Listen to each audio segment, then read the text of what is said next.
Okay, so this is a notice of seizure of your travel documents. So I've seized your passport. Right. And the reason for seizing your passport is so that we can, it's necessary to carry out the purpose of this Immigration and Refugee Protection Act, okay? And so when I leave, how I would have to leave out through Alberta to get the passport back? Is there a particular? No, the officer will talk to you about that. Depends on how you're going to leave. If you're going to leave by plane or if you're going to leave by car or whatever, we figure that out, okay? This is your exclusion order. I need your signature there. We'll go over it. Pursuant to Section 228 of the Immigration and Refugee Protection Regulations, I make this exclusion order against the above named person because I am satisfied that on the balance of probabilities they are a foreign national described under Section 41A, in that on the balance of probabilities there are grounds to believe that a foreign national who is inadmissible for failing to comply with the Immigration and Refugee Protection Act through an act or omission which contravenes directly or indirectly a provision of that act, okay?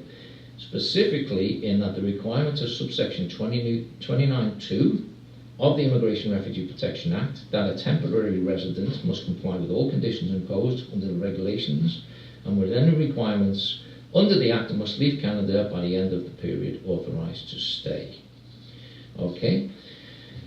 I acknowledge that an exclusion order has been made against me. I've been found inadmissible. I also acknowledge that a copy of the exclusion order has been provided to me. I've been informed that I must not return to Canada during the 1 year period following the day on which I am removed from or otherwise leave Canada unless I obtain the written authorization from the Minister of Immigration, Refugee and Citizenship Canada, or an appeal of the order has been allowed, or unless the order is issued under prescribed circumstances. Do you understand that? Well, unless the order is issued under prescribed circumstances, I don't understand that part. Or an appeal of the order, no, or an appeal of the order has been allowed. So if you're appealing the order, I said to you, you can go to federal court. Yeah, if you're appealing that, you can wait for the federal court decision before you have to leave. And the order being this order here, yeah. To the exclusion order? Or the exclusion order is issued under prescribed circumstances.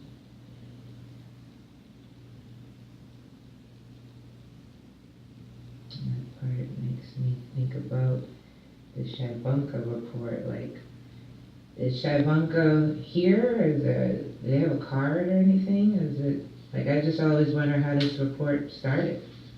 Well, we got information that you were here illegally. Is that you said Shabunka is the name on the report? Mm-hmm. He's the one that wrote the report against you. And he's in this office? He is, yes. Okay. Why isn't he here?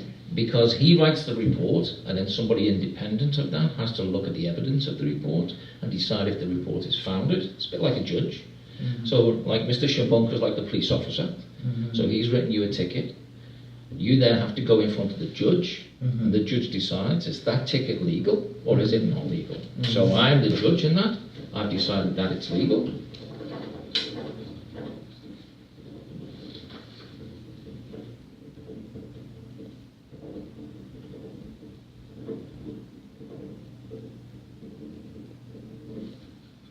(28th of August, 2018). Okay, so that's my copy with your signature. You don't need to sign that if you don't wish to.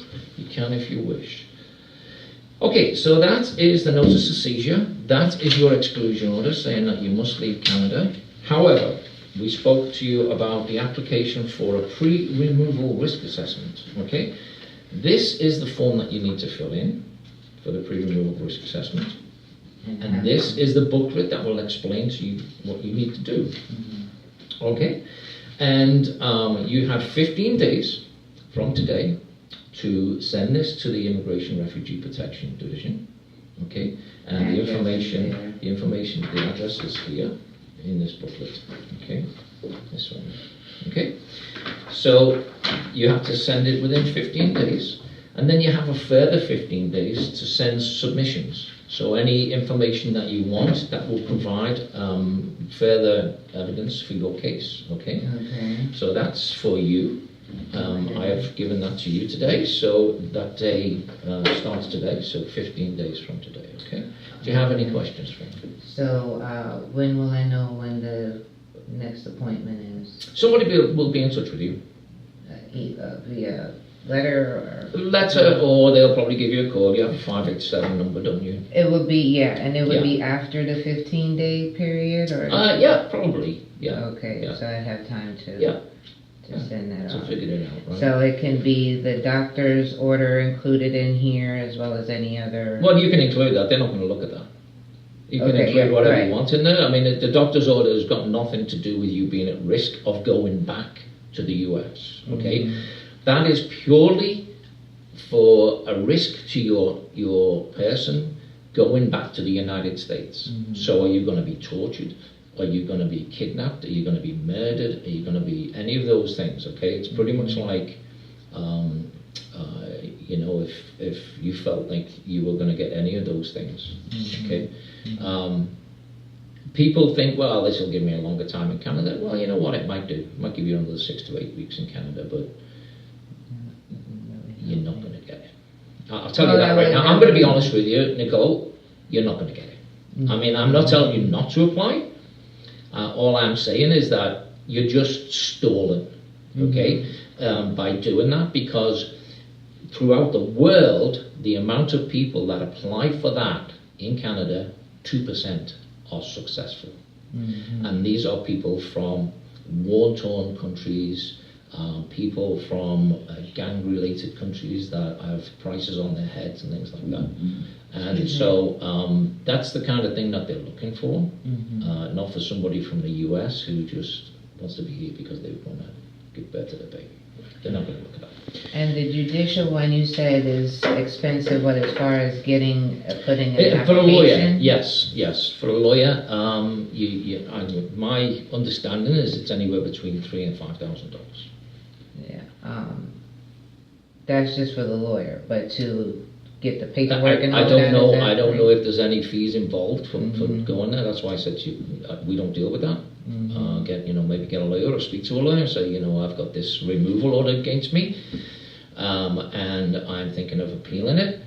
The lawyer might say, well, what's the removal order for? And you turn around and say, well, I should have left Canada and I didn't.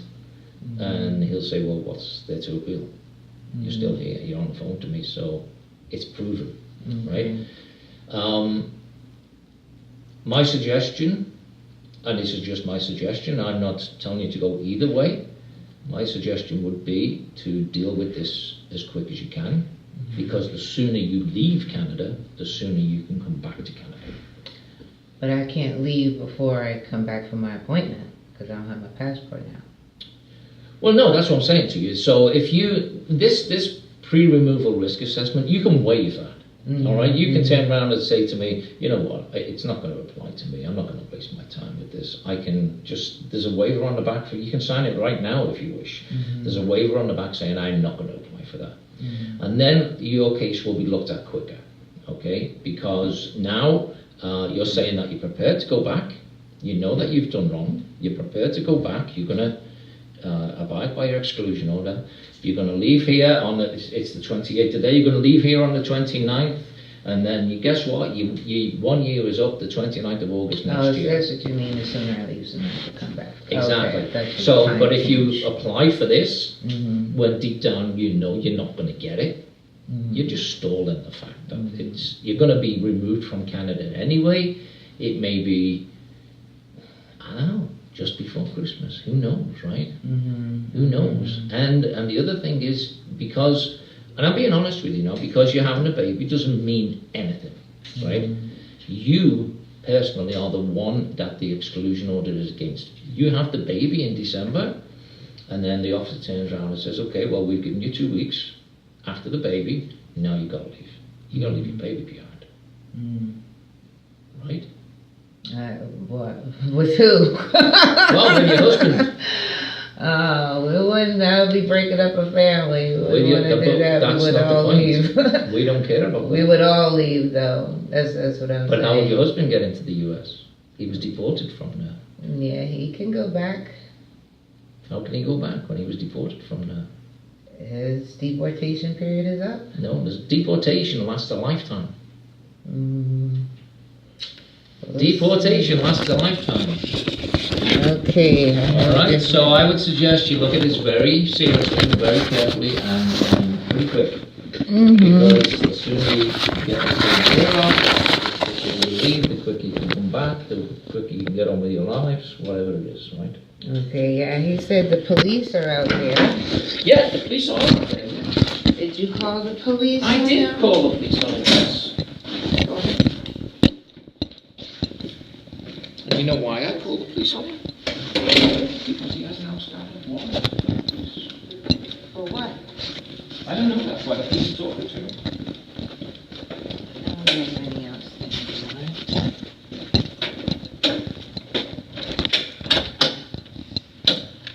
Okay, ma'am. There you are. Are you with him? Yeah, that's my husband. Just step back a bit. Say, Sean.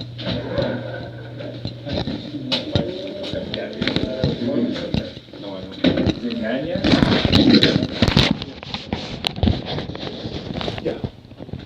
Yeah, he's like 100%. He doesn't have any lines. Okay. So, we just confirmed that we had a motion. Okay. Thank you. So,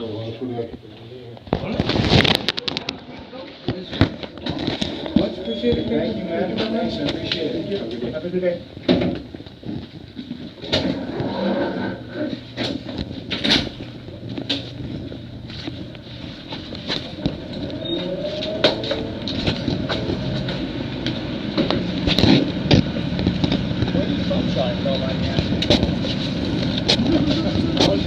Born here in Canada?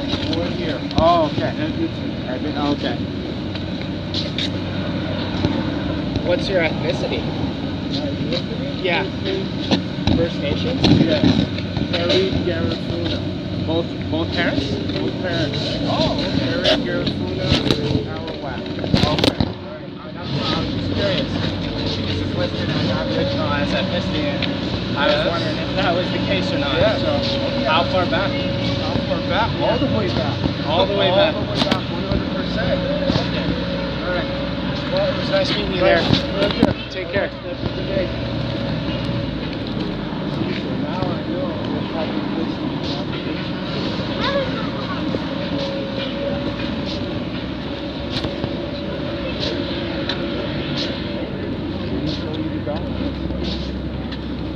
I gave you the document that the borders changed. You have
it.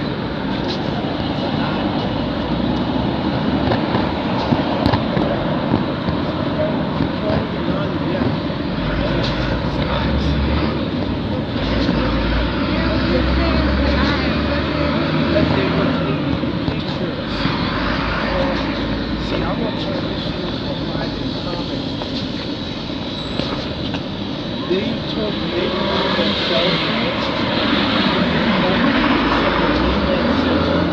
So they're on their cell phone, they're looking like, that him, yeah, it's gonna start, yeah, that's him, right? And so that asked me, said, do you have any, he asked me something, do you have any tattoos? I said, no. And then he asked me, this car. I said, silent. He said, you told me I'm detained, so I'm not responding, right? So I'm already know I don't have to say anything, right? What kind of stuff? So you want to find that for? What? Well, like I said, I just stay tuned because like this is available. The fact is, I'm here. They want to flex their laws. They want to do so good laws anyway. ADRIP. What's up, sir? They're trying to implement this system.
He knows that you have a doctor, right? Okay. Yeah, he kept saying that's not a factor. So, that's why I said, of course, Dr. Lee is on his house, but I'm going to do right, not travel.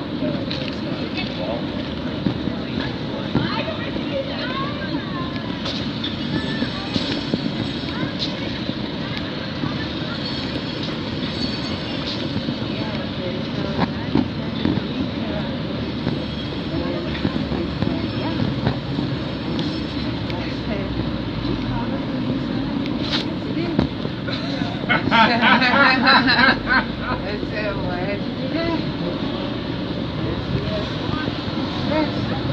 I said, I don't know of any orders for the and that's why I said we reached the door that conversation happened. That's what I got So he's a liar. I've known he was a liar from the first moment. Yeah, let me just put you in the letter. He said, no, that was 2 weeks ago. That was in the letter for dated today. You canceled 2 weeks ago. Oh, yeah, for today.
again, he's lying. He lied about that and I said, prove it.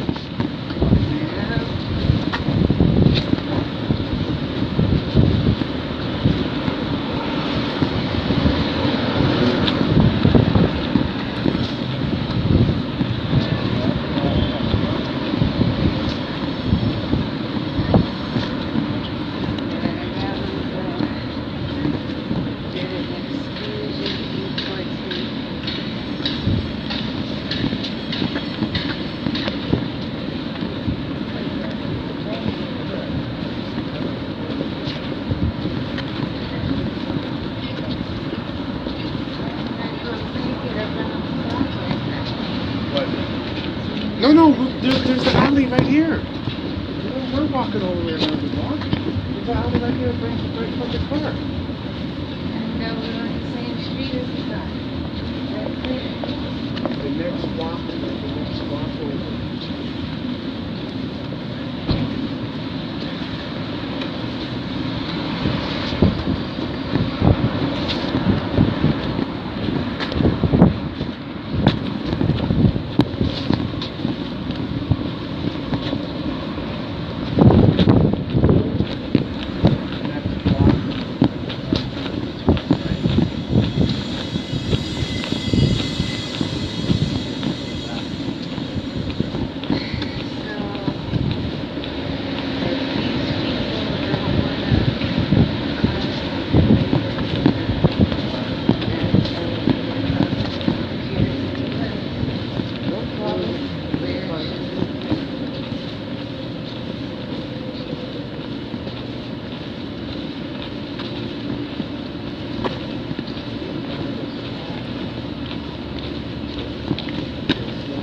On the same street.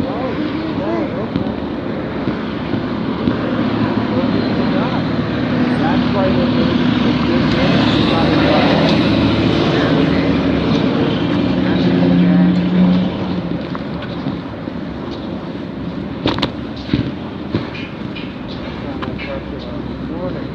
no, we parked it right there, yeah.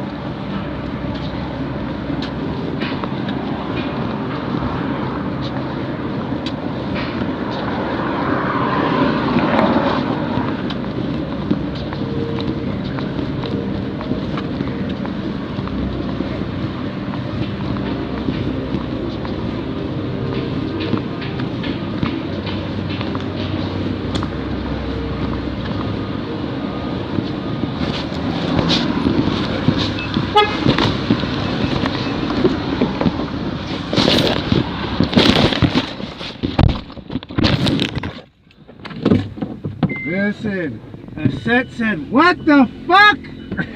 She did WTF on the text.